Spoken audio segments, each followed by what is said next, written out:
এখন আপনাদেরকে একটি ভিডিও দেখাবো যে সমাজ ব্যবস্থা কোথায় চলে গেছে। এই মেয়ে, এই কি নাম তোমার? নাম বলো। হ্যাঁ, হীরামণি। কোন ক্লাসে পড়ো? আচ্ছা, তুমি কাকে ভালোবাসো? হ্যাঁ, কি নাম?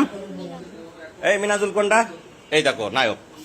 এই টাকা, এদিক টাকা টাকা টাকা। তুই কি করিস? ওয়েল্ডিং এর কাজ করিস। আর তুমি পড়ো কোন ক্লাসে? বেনাপোল মাধ্যমিক বিদ্যালয়ে, তাই না? ক্লাস 6-এ। এই তুমি তুমি হ্যাঁ, এই মাথা ইয়ে করো।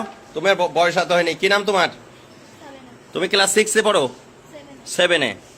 তো তোমার সম্পর্ক এই ছেলের সাথে, ও ক্লাস 7-এ পড়ে। এই দেখেন ব্যাগ বক্সা, বাসা বাড়ি থেকে এই যে স্বর্ণালঙ্কার সবকিছু নিয়ে, টাকা পয়সা নিয়ে, হ্যাঁ তারা হচ্ছে টাকা পয়সা স্বর্ণালঙ্কার সব নিয়ে বাড়িতে বেতনা এক্সপ্রেসে তারা চলে যাচ্ছিল।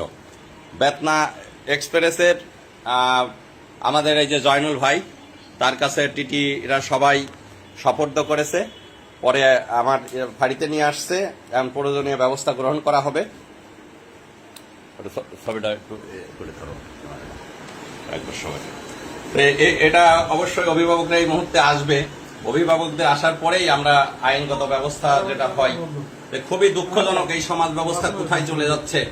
সন্তান আমারও আছে, আপনারও আছে।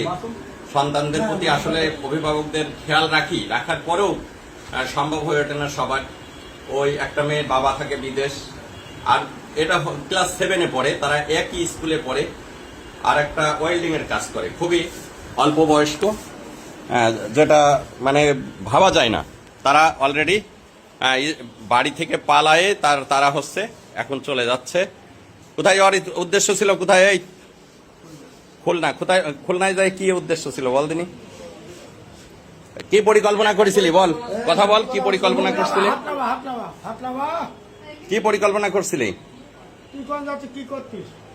যাই কি বাসা ভাড়া নিয়ে থাকবে এরকম একটা চিন্তা ভাবনা? তো বিয়ে হয়? তোদের বয়স হয়েছে, বিয়ে হইতো?